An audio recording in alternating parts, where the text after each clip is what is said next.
Hi, so I'm David. I'm from Heidelberg. I studied in Munich, first mathematics, and in my master's I did the master in management and also master in mathematics as well. I'm doing sales in at Nuno-labs. I mostly talk to the customers, know what their problem is, and try to figure out the solution for them. Hi, my name is Naomi. I'm 28 years old and I'm responsible for the business side at Nuno-labs. My background is in innovation. I founded at the beginning of my 20s already, and now it's my second try. And within my master's at TUM, which is always almost finished, I'm focusing on the sustainable energies part. Hi, I'm Benjamin. I'm responsible for the tech part. In my studies, I did first mechanical engineering in my bachelor's and then moved to the robotics, cognition, and intelligence master's. And yeah, previously I worked a lot in autonomous driving and there in the perception part. So yeah, everything computer vision is my task. We started talking in the energy sector and figured out that there's a change happened in the last 20 years. And 20 years ago, all the energy that was produced was from fossil energies. So they were quite easy to predict how much energy will be produced and could be controlled. And only the demand side had to be changed or had to be forecasted. Now, with all the renewable energies, and especially with solar energy, not only the demand fluctuates, but also the production fluctuates, and this leads to big dangers and also some problems. So the production always has to exactly match the demand of energy, and we predict the energy production of solar energy to match these two parts. People and team is everything. So we first focused on building a strong foundation there. We all knew each other from Energy More, so we've worked there together on different projects. So we knew our energy was matching, our work ethic was matching, and also our vision was matching, because in various social events we talked about, what do we want to do, what change do we want to affect in the world. It's a super random story.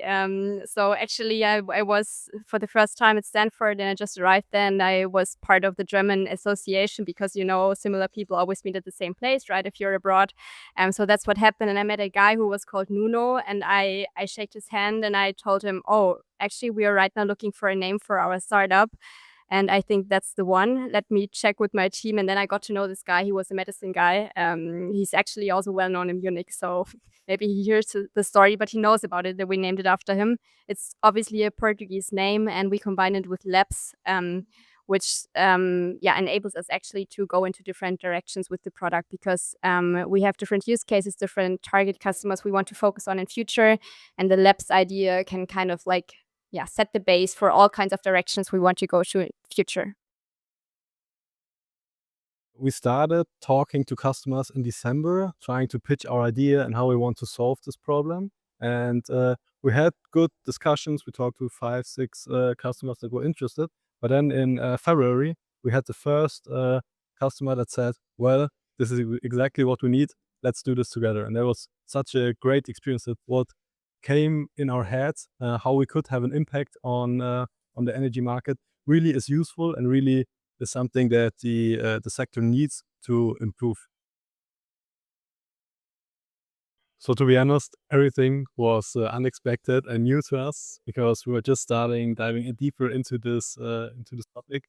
We knew about how to build AI models. We knew about how to solve a problem for customers. That's what we worked on together before. But how the energy market works, which dangers are there, and how we could support this, everything was new.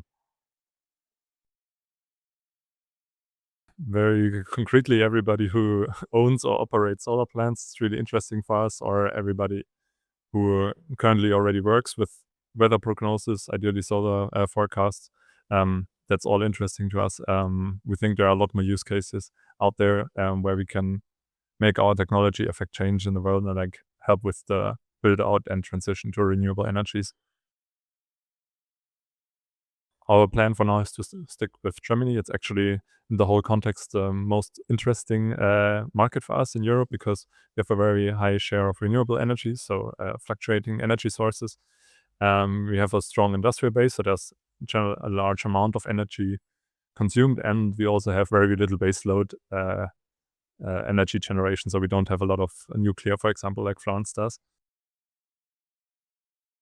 So we are still in stealth mode, so we don't have a website yet, but we are happy to connect on LinkedIn. You will find us with our normal names.